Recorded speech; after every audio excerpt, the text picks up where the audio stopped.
The Ancients Were Mighty, Chapter 1, Part 4. India, Sri Lanka and the Middle East. In parts 1 and 2 of this chapter we could see similarities between Egypt, Peru and Japan. It is interesting that we can find the same kind of similarities in India, Sri Lanka and the Middle East. This can be observed at Sigiriya in Sri Lanka. The rock outcrops seem to have been cut in the same way as what we've seen in Peru and Japan.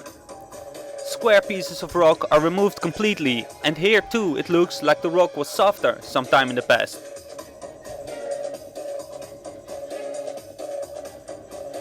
Next, we see some sort of bathtub which has been cut into the bedrock. It is walled off with tight-fitting megalithic blocks.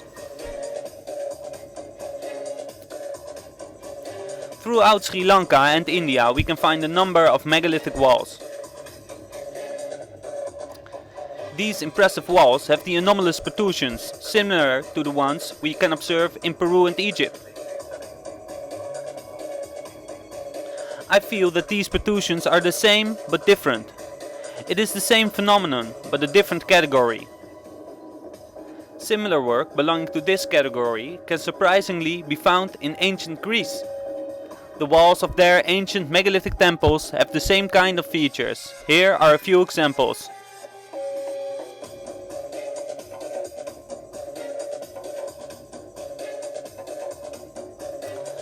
The stonework also seems to be of similar quality.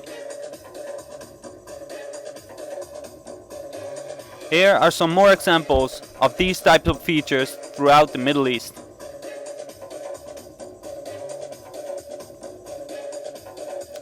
These protrusions are often more in the center of the stone, more squared and more clearly visible than the ones in Peru and Egypt.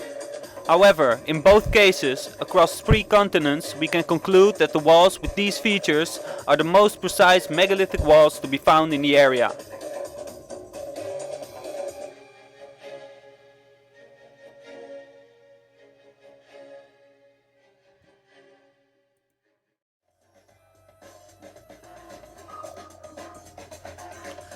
India has many places where huge pieces of igneous rock have been removed.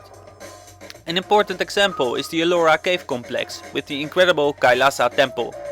Here an entire 50-meter deep temple was cut out of the hard basalt. There are features here which can also be found at other megalithic sites.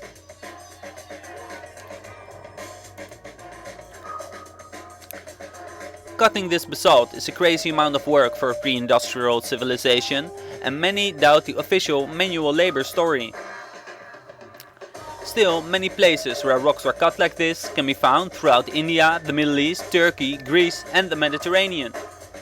One must take notice here that unlike in Peru, the later cultures did possess Iron Age tools and, for instance, steel. Therefore, it's difficult to tell when the structure was first created.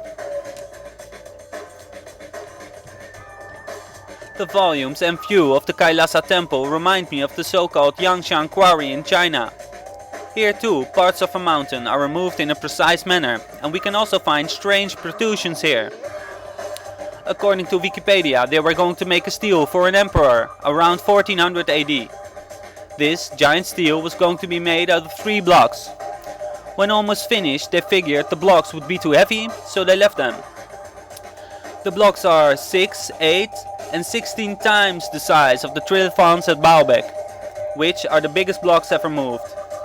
It sounds a bit ridiculous actually, people cutting all the way through before realizing these huge objects were going to be difficult to move. One would almost not believe it. It is difficult to explain. Some say they possibly softened the rock. This could have been done by applying heat, using some unknown acid, or finding resonant frequencies that weaken the bonds between the molecules in the rocks. Observations show that ancient megalithic sites indeed have vibratory characteristics. Experiments have been done on these things, but this is something for a later chapter. A thing that comes to mind when I'm looking at these sites with enormous megalithic stones is that I can always find the biggest still in the quarry. Are we always prone to bite off more than we can chew and then leave the failure as a reminder? Or was the work stopped at its peak by some sudden disaster?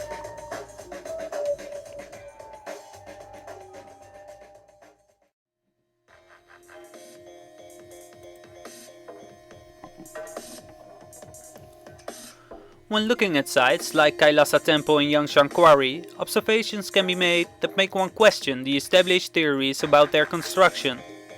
Yet there is no evidence absolutely proving that technology of the mighty ancients was applied. Still, when researching ancient mysteries, sites like these are worthy of inquiry. The knobs in India and Greece and the ones in Peru and Egypt are clearly the same phenomenon. Not all the blocks have the knobs, and it's always the most precise megalithic work in the area. The difference is that the walls in Peru and Egypt have larger blocks and clear signs of softening and vitrification. The protrusions are irregular and sometimes difficult to see, while the ones in India and Greece are more regular in size, shape and placement.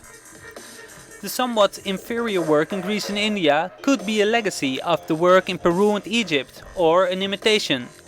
It could also be that both styles branched off from one single technology. This mighty ancient masonry would have been passed through after a few advanced survivors of a pre-flood civilization brought it to Stone Age tribes and taught it to their disciples and descendants. Perhaps these were the mythological gods and half-gods from ancient Greece and other places in the world thousands of years ago. They had human characteristics and traits, but seemed like gods when they applied their antediluvian technology in front of the primitive cultures. In India too, they have human gods. These gods are described in ancient texts.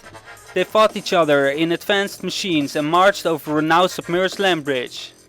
Established theory proposes that Indian civilization is no more than 5,000 years old, yet Vedic texts provide precise astronomical dates for events occurring thousands of years earlier. Wars, cities followed up by floods, and godmen bringing Sanskrit to earthmen as a language of musical tones. Findings like the one at Göbekli Tepe show that the establishment is wrong by thousands of years and that they should step back and give more credit to these ancient texts.